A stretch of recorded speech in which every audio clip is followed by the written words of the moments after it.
Ultimate Deck Podcast. Need a show about outdoor living? This is where it's at with your hosts, Shane Chapman and Way Laurent. Thank you for tuning in. Now let the show begin. Yeah, the Ultimate Deck Podcast. Let's go. Welcome to the Ultimate Deck Podcast with Wade and Shane, episode 197. 197. We're getting there. We're getting pretty close to that magical number. It's a big number, and yet not like we've done nothing with it. We've like not. It's like there's no big plans for episode 200.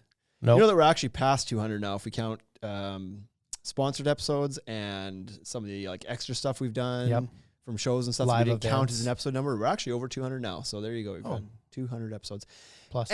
And our new short format episodes, 10s, is launching tomorrow, which depending when I put this one up, it may already be up. Yeah. It's launching Thursday morning. It's probably up yesterday. I think I'm going to put this one up pretty quick because we skipped last week, so this will go up pretty quick. You're not going to be here for the next couple days because what are you doing? I'm going to go bear hunting. Again, have you gone yet this year? I went this spring. Yeah, I thought so. So there's two seasons. There's spring season and fall season. Yeah. And so when they wake up and when they go to sleep. Right before they go to sleep. Want to get them groggy either on the way in or on the way out. Yeah. Well, I think it's based around like eating habits, right? So when they first wake up, they're like the hungriest. And so then they're easy to trick because they're hungry. Right. And then right now they're getting ready to go to bed.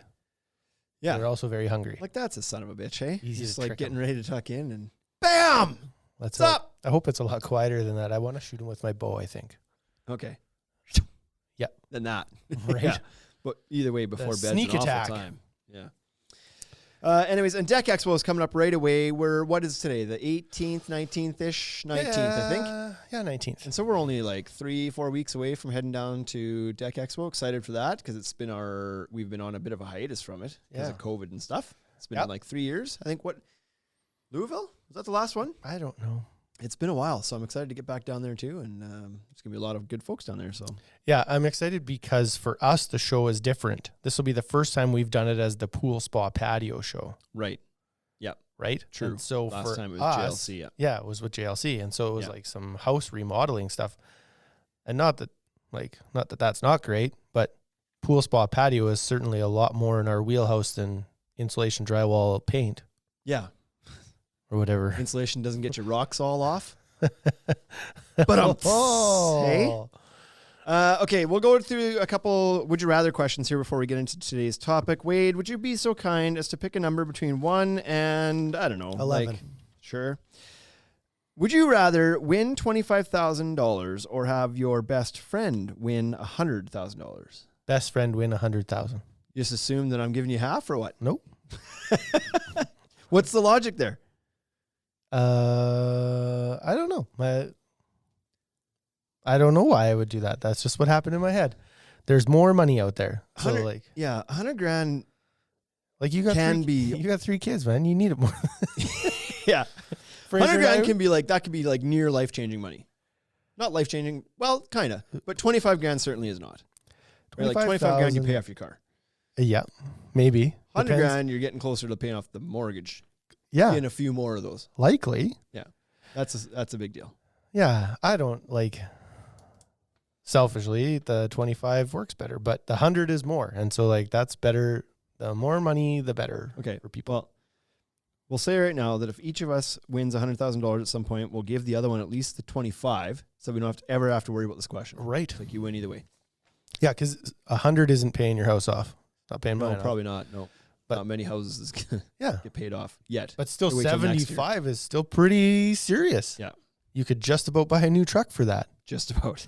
Make a pretty serious down payment on one anyway. Pick another number between 1 and whatever. 16. 19. 16, we've done that one. How about the last page? Oh, no, we've done that too. You got to pick a new number. 16 is not going to work for you. 19. Sure. Would you rather get a pimple on the night before important date or get sick every time after an important date is over? Pimple. Pimple before the date or get sick after a date? Pimple before. Every date? It didn't say. Before an important date. Yeah. 1. Fair enough. Yeah, I think that's the right answer regardless. Like, even if it was all of them still before. Yeah. I don't care. It's like the pimples are just like maybe a little bit embarrassing. You probably even hide it. but own getting it. sick after every date would be like no good.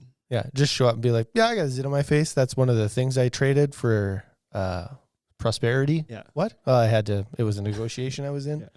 So I'll pick up the tab. I love his confidence. He just showed up with massive heaters on his tip of his nose every time we've gone out. It's effing strange, but it is what it is. Yeah. Another number, make it between 1 and 10 this time. 9. It's a little bit easier. Would you rather go blind or go deaf? Deaf. Yeah. Blind would be awful. And have you heard, like, you hear those stories of people that like have lost their sight gradually, like they know it's coming, and it's like, I have not heard those stories. yeah, there was one I saw not too recently where it was like, and it's always sucks when it's a kid, but it was like a kid who was like, maybe it was actually even just a TV show, a commercial, so not real life, but I'm sure it happens in real life too, where the kid was like, they were putting him under for an operation, he was going to wake up without eyesight anymore. So it's like, can you imagine counting down to being blind, knowing that that's it? Nope. Nope. Not good for anybody. Well, that was awful. That was Way to end that. terrible to Yeah, it was what it was. listen to. Let's get to the topic.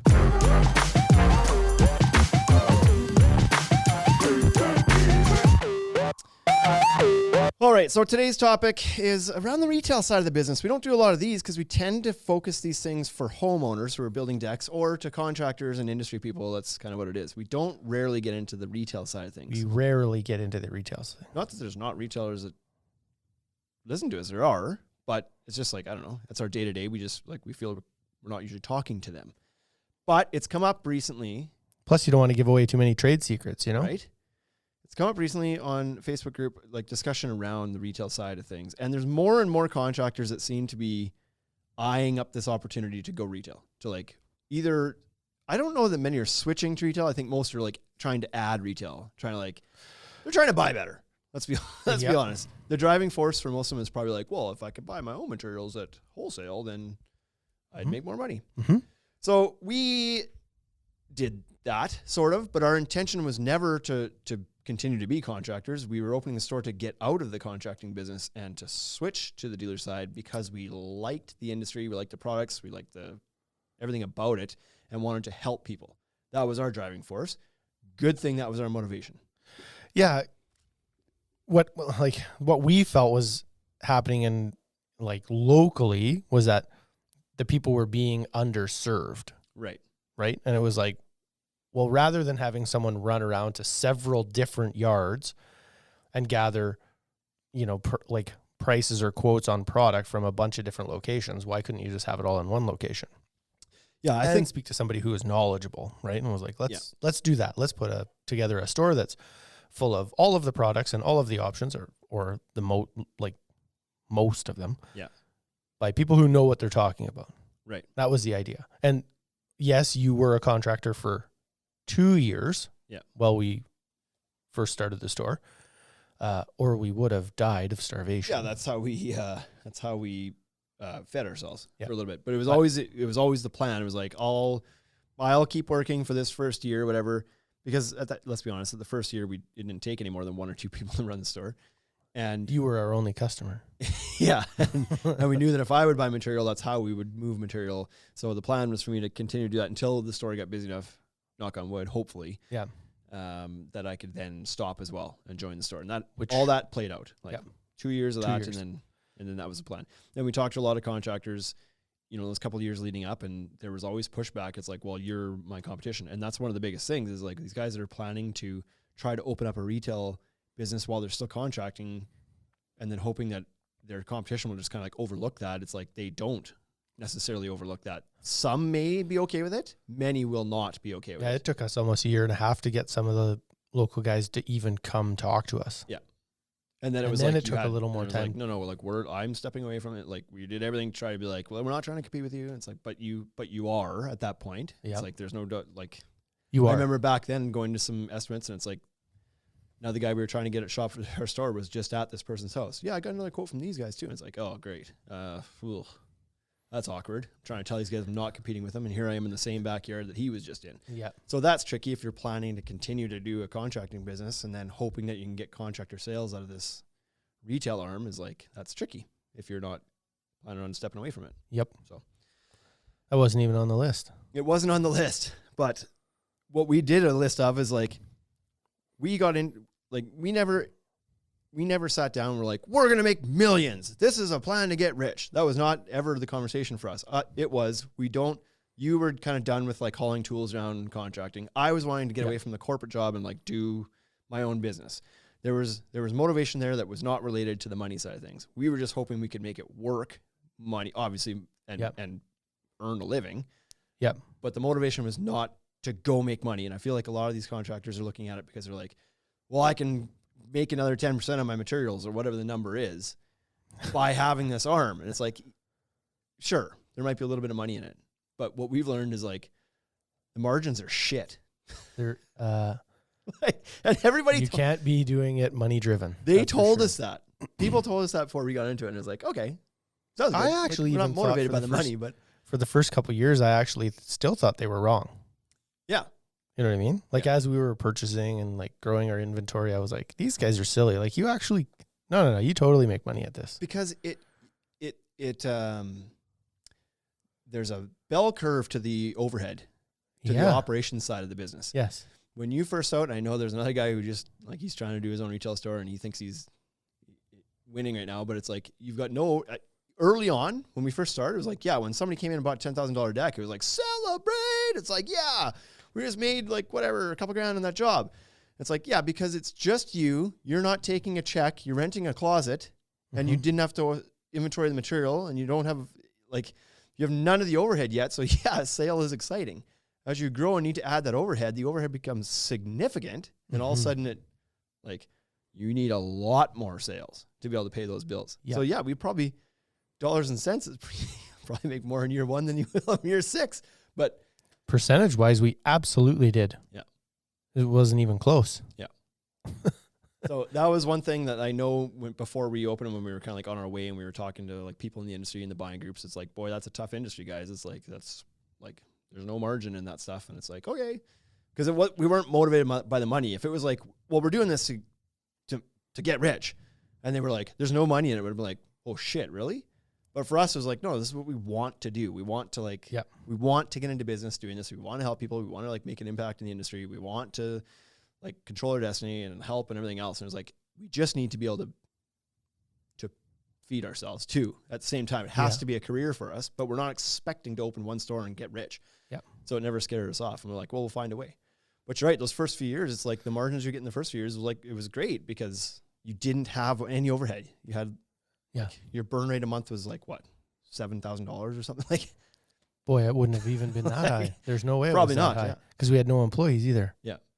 Right. We had like in year 2, we had 4 employees. Yeah. Right. And we didn't even buy a delivery truck until what, year 2 or 3? Year 2, because we were still at the first location. Yeah. When we finally bought a delivery truck. Before that, we were just like, we were hiring a tow truck. Well, sure. Before that, we had a guy with the tow truck and a tilt deck dropping lumbers off too. Yep. So it was like, that overhead was next to nothing because we just paid a guy to drop stuff off. Was it super professional? No. Not the greatest marketing thing to have a tow truck company dumping your materials off, but you did what you had to do, right? Yeah. So it was a fixed cost. There was no tough. like we knew exactly what that was going to cost. Yeah. We didn't, like, there was no damage to houses. The truck didn't break down. The truck didn't get stuck. You didn't have a $400 tow bill. Yeah. Like you just had $75 delivery fee. $9,000 transmission bill or a $14,000 whatever bill. Yeah. Or whatever. Yeah. So it's a little bit easier to be naive about it in the first, and you have to be, or else you'd quit. If you weren't naive to all this shit, you'd never bother. Yep. So the naivety is good, I guess. Well, it gets you to further down the road by being naive about what's coming up. To where you need to be. We've told this story. I've told the story numerous times, especially when I'm doing like entrepreneur chats about you and I sitting. I feel like it was at Leo's or something. I'm almost positive it was at Leo's East. And we were like getting ready. Like, it was still like, it was before Christmas, I think. So we weren't like, we knew we were doing this, but we weren't super, I don't even think we had a building yet. And it was like, you would ask me like, what's the one like major roadblock that you're seeing right now that you think we have to do before we open? And I don't remember my answer. And I was like, but it was like something simple probably. It was like, I don't know, like, I don't even know where we're supposed to buy trucks from. And you're like, yeah, I'm worried about like how we get it off a semi when we do order it. We don't have a forklift. And it was like, that hadn't even dawned on me yet. Like, that's how naive I was. We're like 2 months into committing to the idea. And I was like, Right. Well, where are we going to get a forklift from? How are we going to afford that? So, yeah.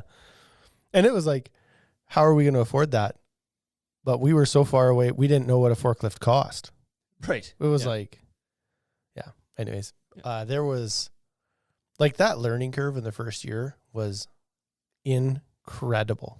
Yeah. It was incredible. I feel like it's been a learning. I feel like we've been learning hard for 7 years, right? Maybe we're starting to get down to the finer details now of learning and ironing out, not the big, like, oh, we don't have a forklift, not those kinds of things anymore. Yeah. But it's like, we're still learning and still tweaking.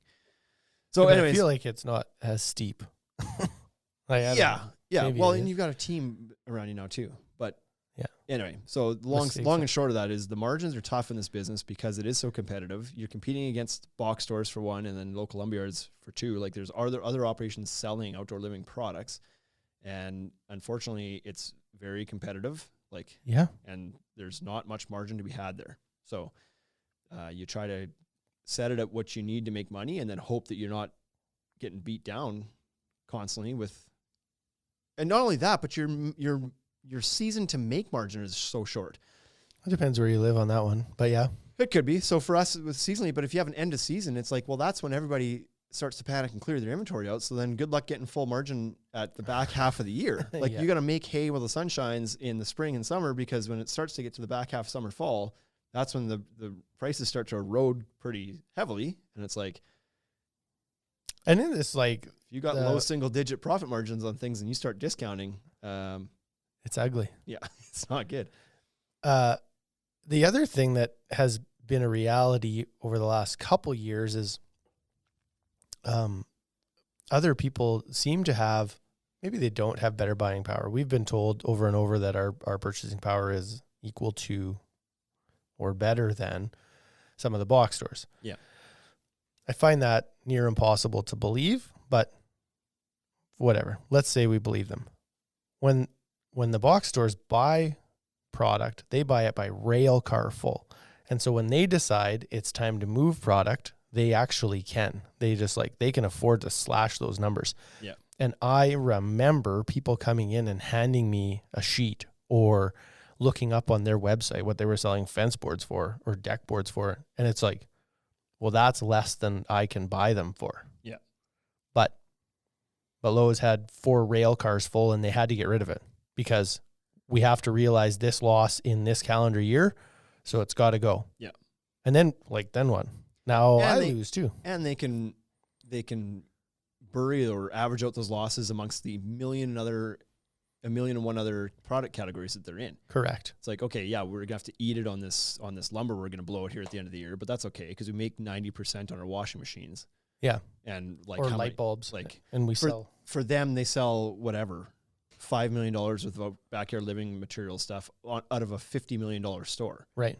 So it's like when they slash that, it's like there's tons of margin to make up elsewhere. When you're a specialty store like ours, when you slash an entire category and that's the only category you operate in, Mm-hmm.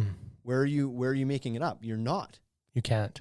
So it's a little bit tougher there too. You can get into some different product categories that are still kind of related, or maybe we've seen some type of operations like this get into categories that they probably shouldn't be in. They've kind of lost their niche and gone and like, well, shit, we're going to start selling whatever, flooring or something else. And it's like in a desperate attempt to make money in an off season, but I've thought about selling hardwood flooring. yeah, It's like, how hard could it be? We have it's similar.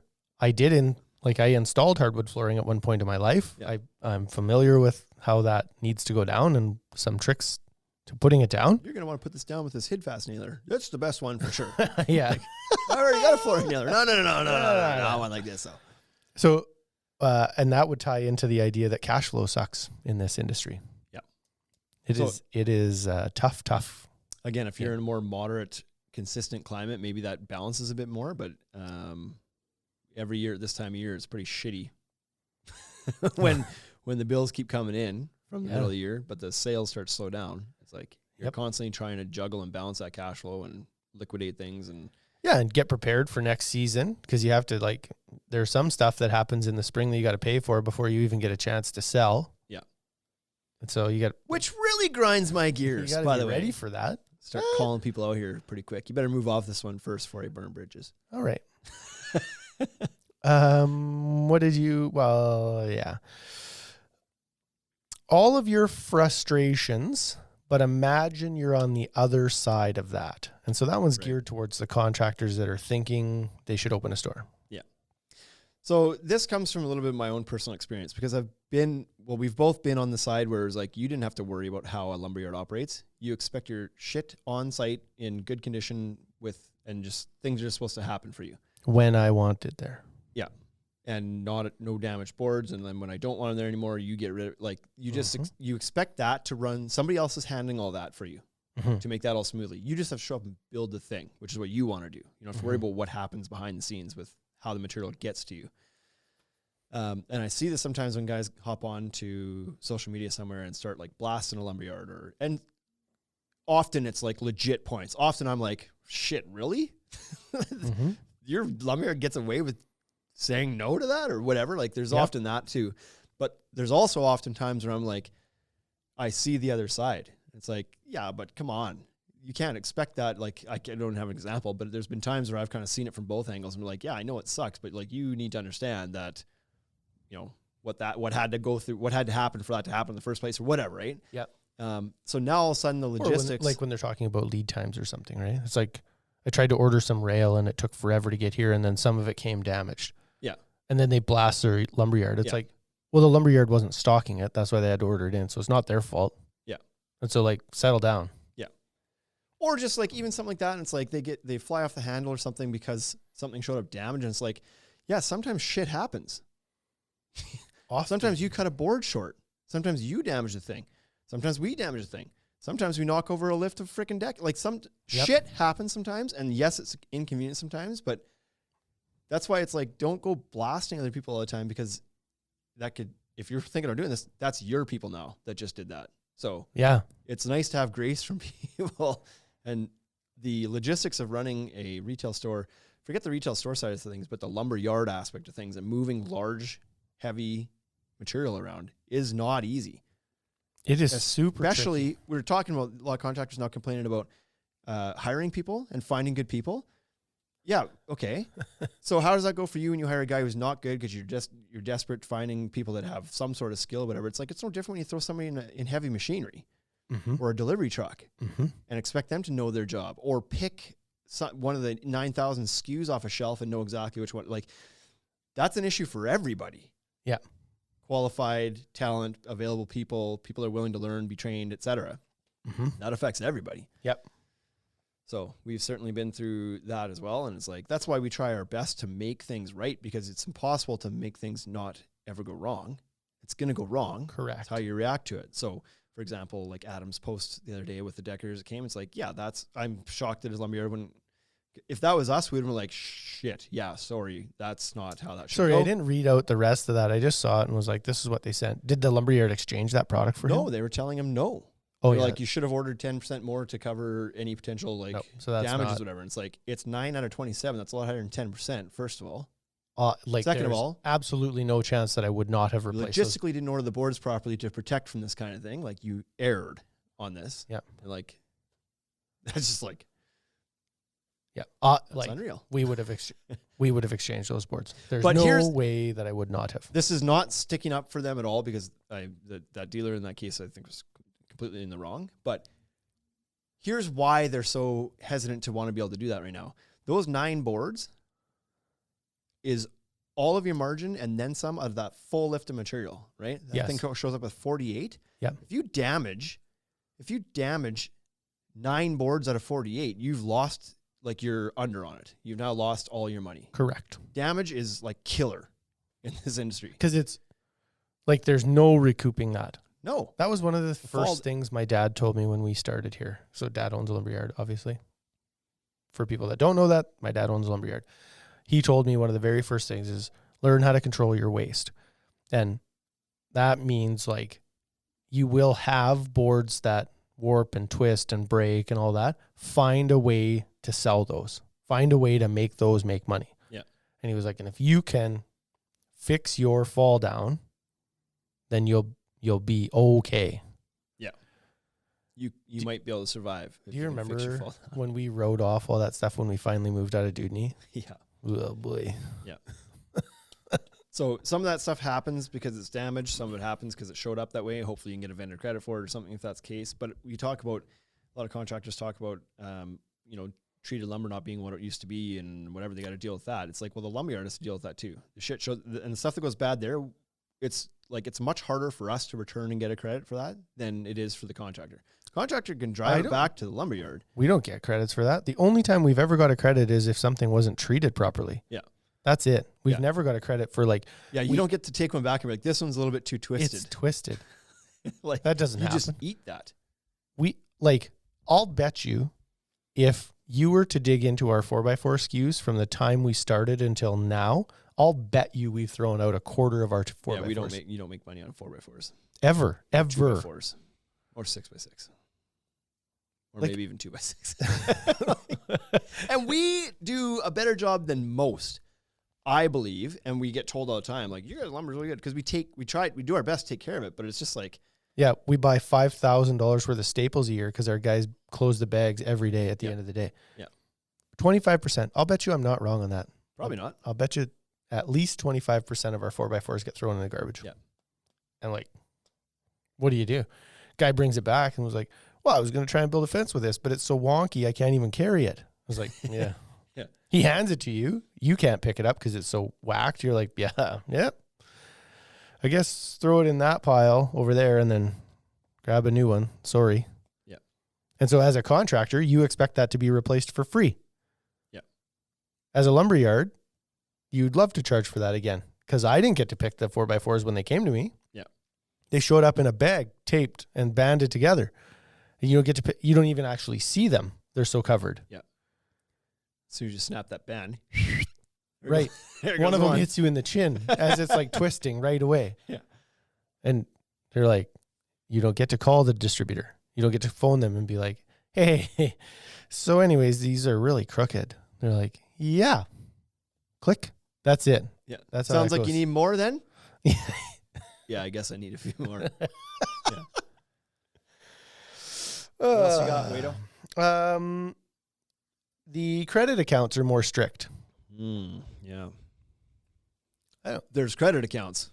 Like, you don't just have one customer owing you a bit of money at the end of the job. Yeah. But what angle are you taking on this? You're saying like getting credit from vendors. I'm saying from vendors, right? So if you like purchase material and they tell you it's 30 days, it's 30 days. Yeah. Or you don't get more product. Yeah. Well, that's how a dealer should work too.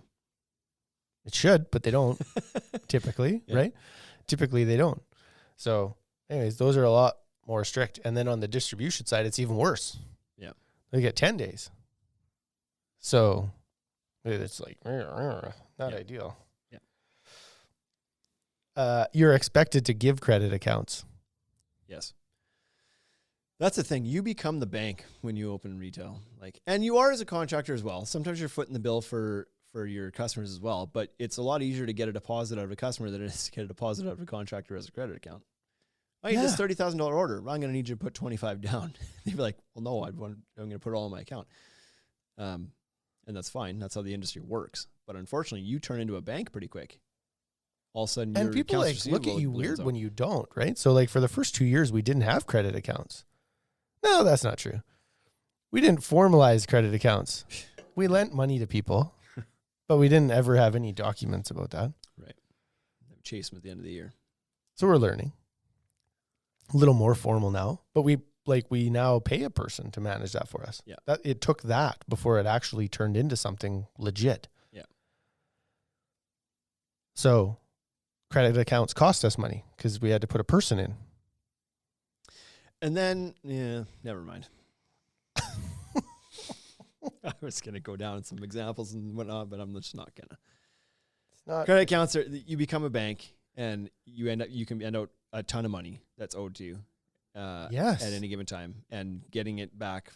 Contractors know this, trying to get money from clients too. It's like that doesn't stop there. The dealers deal with that as well. Yep. So until they just go bankrupt. They're just like, the difference is at least the contractor's homeowner probably has a house they can lien at least, whereas a lot of contractors don't have assets. Not many. Right. Well, they have a truck and trailer and tools. Maybe. if they're not leasing it. Yep. Whatever, like it's tough. Yep. The cost of operation is so high. And so what I mean by that is like our tools are more expensive. And so like a track saw is $600 and a trailer. And I've been trying to get guys to buy those for how long? Yeah. And a trailer to pull behind your truck to help deliver material is what, 12,000, 15,000? Yep. Your truck that you drive to work is like 60 to 90, but if you want a lumberyard truck, it's 250. Yeah. What else? You pick things up. I don't know. Well, What would be the equivalent of picking things up? Maybe your table saw and your miter saw. So that's cute. Yeah. Like table saw and miter saws, $1,000 each. Forklift, 70, 180, 900, like 90,000, 70, 80, 90,000, 100,000. Yeah. For a forklift. People. You have 1 or 2 employees. Maybe you got a couple crews. You get as high, but like yeah, then there'd be some operations would have like a showroom or something that start to get into that, but there's a lot of overhead in a retail operation when you start getting into operating as a full lumberyard. Right, Imagine and the then space and the product and the inventory you're all carrying as well, and that's all the your costs associated with that. overhead is big. Mine is also like now your stuff starts to break down. Yeah. Right, and it doesn't cost a couple $100 to get a saw fixed. It costs $14,000 to get your delivery truck to run again. Yeah. Yeah. Like, got experience with that lately, or nope, not lately. That was this spring. This is like wild, right? Yeah. 9 for the other one. But Then- I mean, yeah, then you stop taking them in. You're just like, whatever. I just think that the overhead on doing the same revenue, like let's say you're a bigger contractor doing like a few $1 million a year, and then you're a retailer doing a few $1 million a year. Yes. The overhead in those two different scenarios is drastically different. Drastically different. So, yeah, like what would rent be for a contractor who is doing, let's say the contractor's doing like $2.5 million a year. Do you think he even has a standalone building at that point, or is he still probably, or she probably operating out of their own house? a bit of a house, or at least small, like 1,000, 2,000, 3,000 square foot space or something. Yeah. But it's for sure not an acre, and 10,000 square foot building, and like, yeah. So rent for that is probably $1,000 a month, maybe $1,500 a month. Yeah. I was like, that's not even. And if they're in their house, they're just writing off their mortgage and utilities there. So it's Absolutely. actually the other way. Yeah. They're making money doing that. Yep. Yeah. Mhm. Yeah. Okay. So overhead's a lot. I wrote that people. Why do we do this? Why? Because you thought Why it'd do we be do this? great. You want to go back to building? Now you want We to could build. build a hell of a deck building company right now. We certainly could. Like we could like contract the shit out of some things. Just like walk away. Just like poof. Yeah. Did you see? I saw a clip the other day on Instagram, maybe, and it was an abandoned Walmart. Like Walmart just pulled everything out, just like gone. yeah.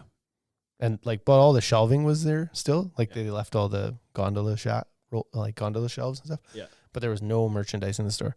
And you walked in and it was like, it looked like a Walmart.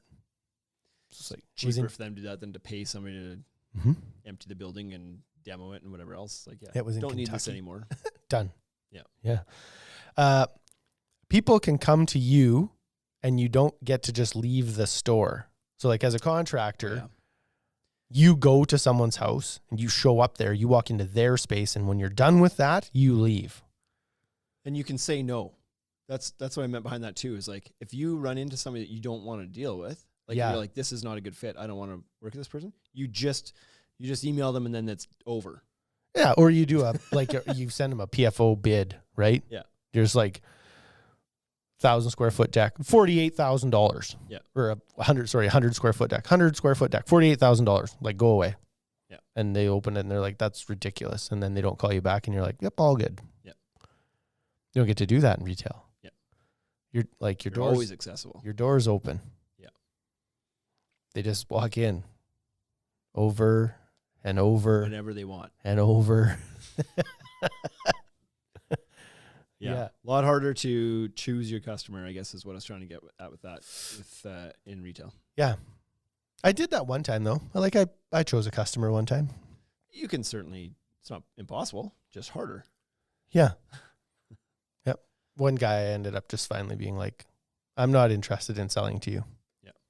And like, you should have seen the shock on his face when I said that. Because it's not standard for somebody in a retail location to say that to you. Yeah.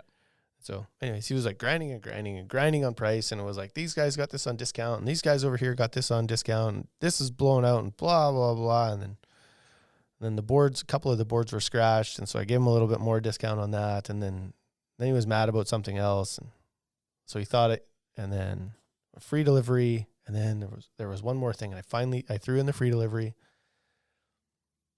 And then I don't know what happened. And then he called and he was just like, I want one more thing. And I was like, it's all off. And he was like, what? I was like, it's all off. I've taken it all away. I don't want to sell to you. Now I'm done. And he was like, what? No, what? I had that so cheap. And I was like, and you couldn't stop. And so now I've removed all of the discounts and the delivery and I've deleted your quote. I'm not selling to you. And he was like, well, then now I got to order it from Lowe's. And I was like, good. And I said to him, I was like, you better hope you don't run short because they will hose you on one board. And if you come here, so will I. Yeah. And he was like, yeah. He apologized. He was like, I'm really sorry that I did that. I didn't think about that from your side. And I was like, that's okay. I'll sell these boards later to somebody else who actually wants to buy them. Yeah. So, yeah, and he did call me later and he bought 2 solid edge boards. I paid full price and he paid delivery. Yeah. So, yeah, it's tricky. Price matching is a reality. Yeah, it's pretty easy. That's it. As a contractor to deliver. That's the last thing. That was all I had, which is good. You're like sitting cross-armed. You're like, you're closed. You're done. I'm like, I don't want to talk about this. There's an expectation in retail that you will price match, and that's fine. You can, but with the contractor, some people might ask, like, can you do this? But it's a lot easier to justify and differentiate your contracting services than it is to differentiate your retail services.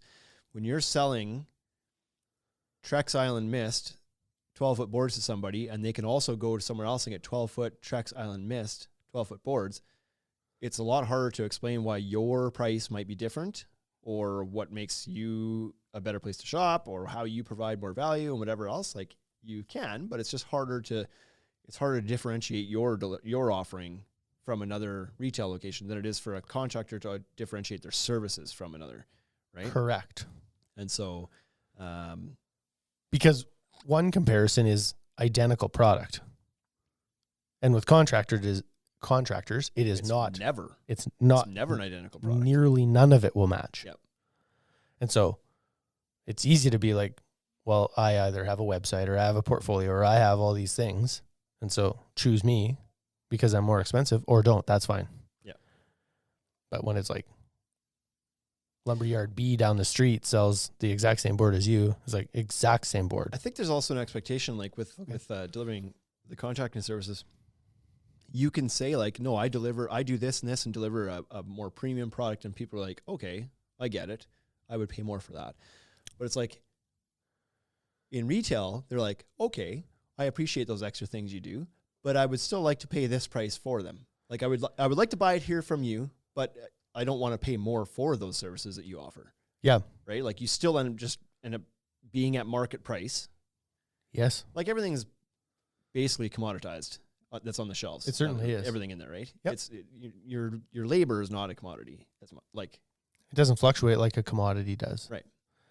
Oh, we didn't even get into that. So you want to talk about getting hosed on shit? Like, people are like, "Oh, everybody's making a killing on lumber." Yeah, as it climbs. What do you think happens when it drops off at the back end? Less of a killing. You make less of a killing when it drops off on the back end. And you bought it all during the summer when it was high to have the inventory. So now the inventory's there, and then it falls off. Like, what'd you make on lumber this year? Negative. I paid to take that out of the forest and never made a dime.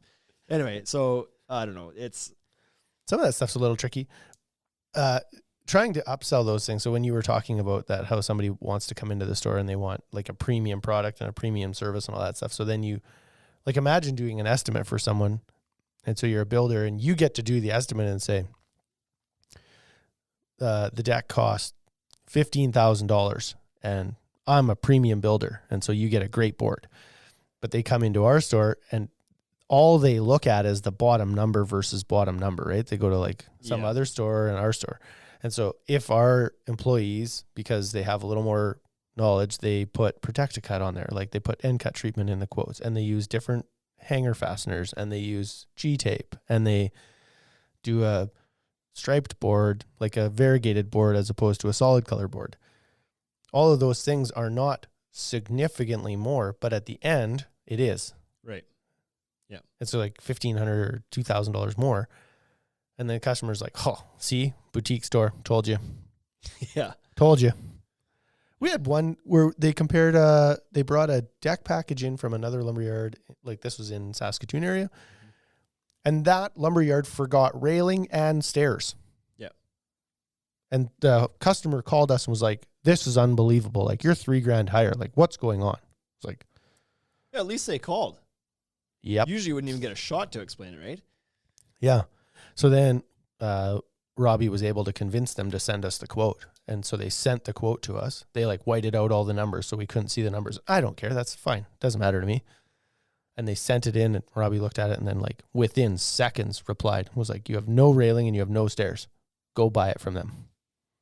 And they were like, what? No, I asked them for the whole deck. It's like, well, yeah.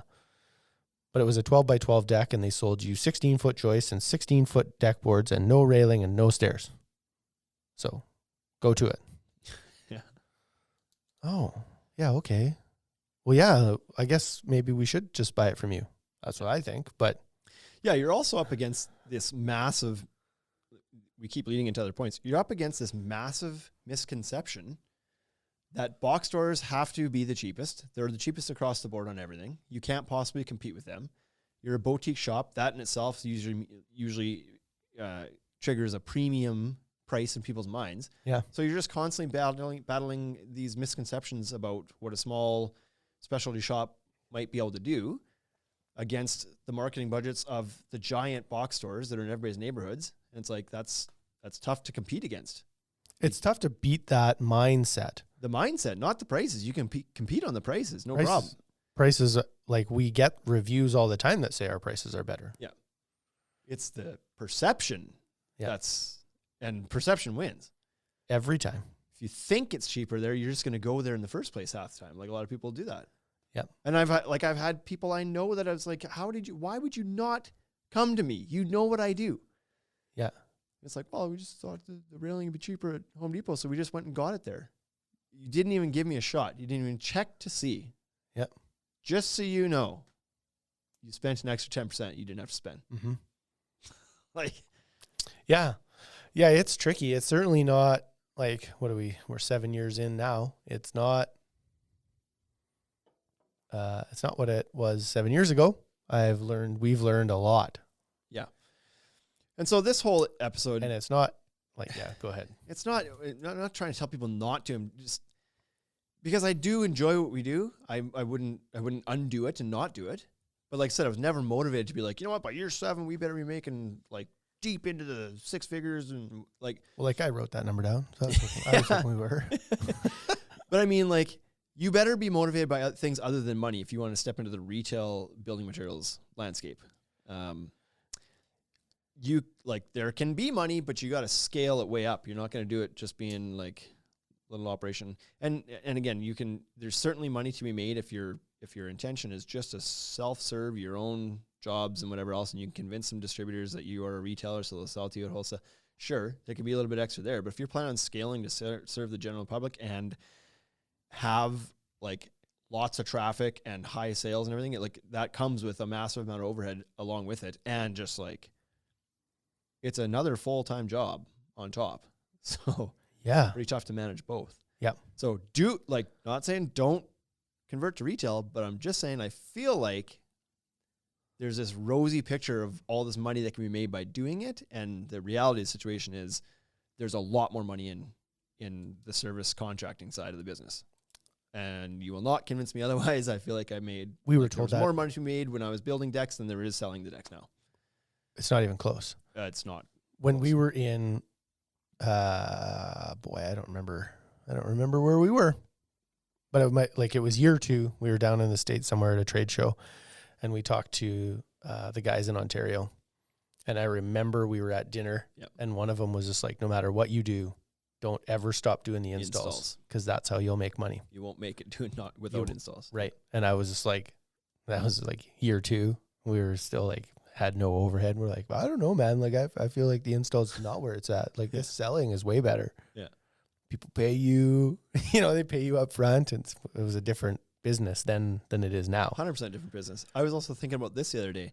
That first year, and I was thinking about the comment from the other guy that's brand new into it. Was like, it's awesome. It's like, doors aren't even open yet. Yes, it's awesome. We were having fun too. We used to go out, you and I, and wipe off the dust from every board that we put on a truck. We're like, we're gonna wash these. Nobody's doing this. Like, I wish that's not scalable. I wish we could still do that. I wish that was still something that our team did, but it'd be great. But it's like, as you get bigger and busier, you can't, like, when you're the only two and there's no payroll and it's like all you have is time. Yeah. Then you can do that little bit extra that you think matters to somebody. But 2 deliveries a day. Yeah. You're like, that's awesome. Yeah. But there are days right now that we'd have like 15 or 20 go out. Yeah. And how do you can't wipe that down. There's no, yeah. Not only can we not wipe them down, we can't get them out the door properly. Yeah. They got to be done again. Yeah. So. Yeah. It's there's lots to learn in the retail side of the business. That's for sure. One of the, oh no, your phone just died. One of the things that I did talk about with the guy who's opening his new store was like whatever he wanted to talk about. I was an open book, willing to share all the information, willing to like help figure out what he wanted to do. And that that's still there. I'll still visit with people if they want to open a store. Oh, and that's where I get the impression that there's a lot of guys trying to do this because, a lot of them message us, email us, or contact us, whatever, and be like, you guys did this? Like, can I pick your brain? Sure. Absolutely. We've learned a lot. I'm willing to share what we've learned. We didn't learn it all. We didn't learn it all by ourselves initially. Like, we've had people, I still have people that I talk to all the time, mentors that we like lean on and ask questions to. And what do you guys do for, different scenarios? And they help explain it. So it's, I don't know. You're going to need some help. You're going to need some support along the way. Yeah. And so, this episode isn't to be like, like you said, don't. It's just like, do it for the right reasons. Yeah. Yeah. Do it for the right reasons. Yeah. Be aware that it's not all awesome. Yeah. You don't want your bones to hurt anymore and you want to stay in the industry. Well, that's an okay reason. If you can't possibly do it but you know what? You could continue your contracting business, not necessarily on the tools too. That way. Like you don't have to do that, but anyway. Yeah, we have some contractors that we know that are struggling too, because they were like trying to get off the tools and did that wrongly. It's like, if you're just going to get off the tools, that's fine, but realize that it's going to be less profitable. Your company now has new overhead. As a manager. Yeah. Right. You're no longer pulling your own weight. So yeah, exactly. So that's all there is to it. I suppose if you're going down the path of doing this and you do want to pick brains, we'll be at Deck Expo. I know there's been 2 people that have asked if we can meet up at Deck Expo to kind of like, they want to get into retail and do it and whatever. So we've got, not that we have all the answers, we're still learning. And there's certainly guys that have probably been in the game for 20 years that are probably listening to us being like idiots. Yeah. Right. Like, yeah. And we learned mostly by doing. We didn't come out of, like you mentioned, your dad owns a lumberyard, but at no point, I had no part of that company. Right. There was no experience we drew from that. Nope. I didn't work for him. Right. And so we've learned it all on our own. We've kind of implemented things based on just like doing it wrong and then trying to do it right and then trying to fix it and whatever else. There's some things we do it wrong and then we do it less wrong. Right. That's what we're in the stage of right now. Yeah. Doing it less wrong. Yeah. And so that maybe helps us to like snap out of the mold of what a traditional lumberyard might do certain ways. But there's also things that's like traditional lumberyard would be like, it's probably way better to do it that way than what we came up with. Yes. But so anyways, reach out if you like, but We're not telling you shit. just shedding some light on the fact that it's a tough business to be in. It's not just all like, oh, you did you're millions. Like I buy $250,000 of stuff from you guys, so you're killing it. Yeah, well, after your discount and all Thank the overhead you and so everything else, much. yes, thank you. But that pays like a fraction of one guy's wage. Yeah, $250,000. So it's good. I still love it though. Like I still think that most of the time I want to come to work. yeah, it's a great industry. I enjoy myself, but Yeah. we ain't rich. So not Not yet, yet. right? Not Just yet. like next year, probably though. I bet you it really all just like opens up in year 8. Year 10 is my guess. Anyway, that's all for us this week. If you are planning on being down at Deck Expo, reach out to us because we will be there as well, and we're there Sunday to Friday. So we'll see you there. Thank you for listening to the Ultimate Deck Podcast. Now you know what we're about. Check the site, come and shop. UltimateDeckShop.com. Hit us right away for sponsorships, or tell us if you want to collaborate. Let's go. Check us out on any social networks. Thank you for listening.